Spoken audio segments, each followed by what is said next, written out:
The electric potential at points in an xy plane is given by the scalar function 2.0 volts per meter squared x squared minus 3.0 volts per meter squared y squared. In unit vector notation, what is the electric field at the point with x coordinate equal to 3.0 meters and y coordinate equal to 2.0 meters? Sketch the electric field at that point. For this problem, we see that electric potential is a multivariable function of both x and y.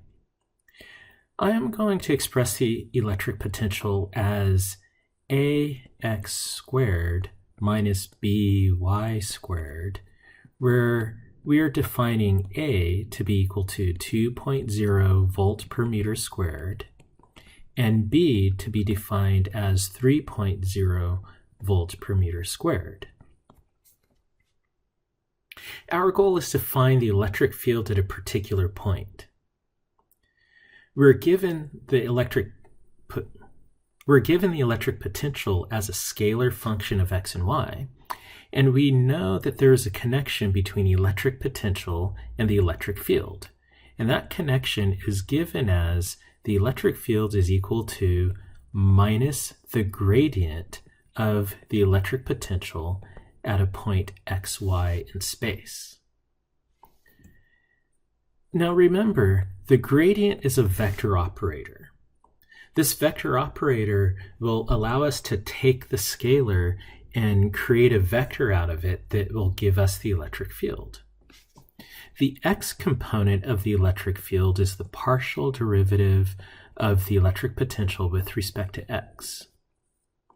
The y component of the electric field is the partial derivative of the potential with respect to y. So to find the x component of the electric field, we just have to evaluate the partial derivative of our potential with respect to x, which is the minus the partial derivative with respect to x of the function ax squared minus by squared. Now remember, with partial derivatives, you treat every variable except the variable that you're differentiating with respect to as a constant.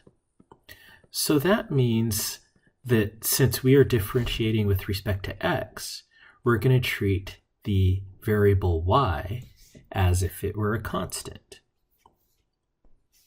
With that said, the x component of the electric field becomes minus the derivative with respect to x of ax squared, where we recognize that the derivative of a constant is equal to 0.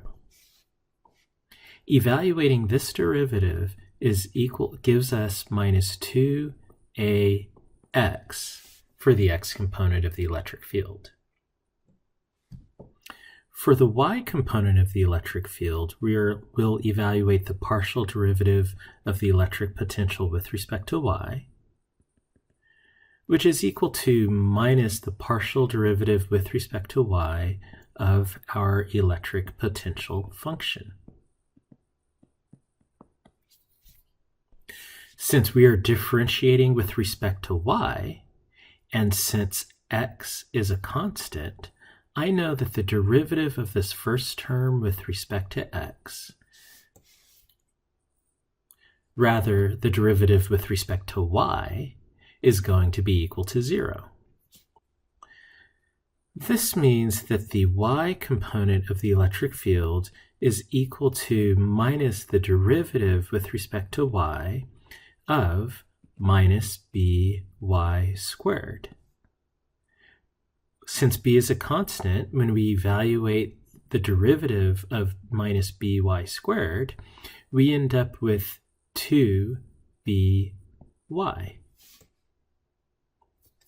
We've now found the x component and the y component of our electric field. This means that the electric field has an x component being equal to minus 2ax and a y component equal to 2by. Plugging in numbers for the x component, we have minus 2 times A, which we define to be 2.0 volts per meter squared, x. And for the y component, we have 2B, which we define to be 3.0 volts per meter squared, y. So the electric field is equal to minus 4.0 volts per meter squared, x, I hat, plus 6.0 volts per meter squared, y, j hat. We have now found the electric field as a function of x and y. This will give us the electric field at all points in space. And we could actually even sketch this field for all points in space. But we're actually wanting to find the electric field at the point with x-coordinate equal to 3.0 meters and y-coordinate equal to 2.0 meters. Let's focus on that.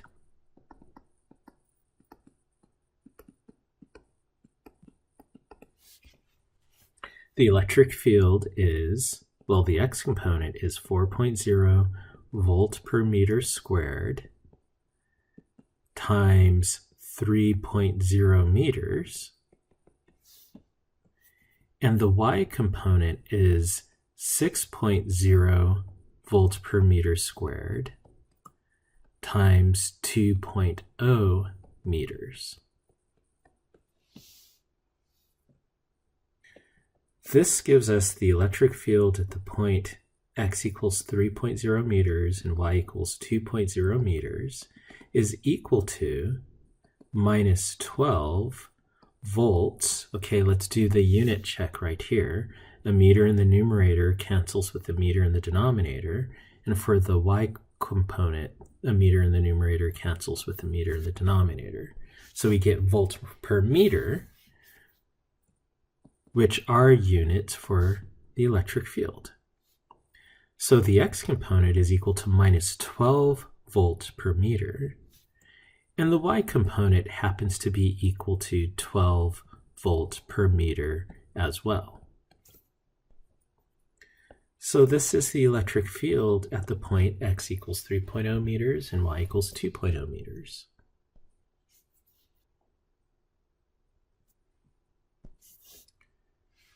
Let's now graph this. So let's create an xy coordinate system. Y will be the vertical axis, x will be the horizontal axis. Let's superimpose the position along the x-axis with the x component of electric field.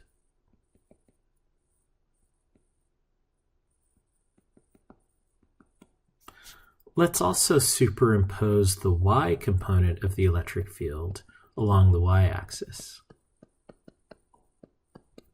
This will allow us to sketch the electric field in a way that reflects where we are in space.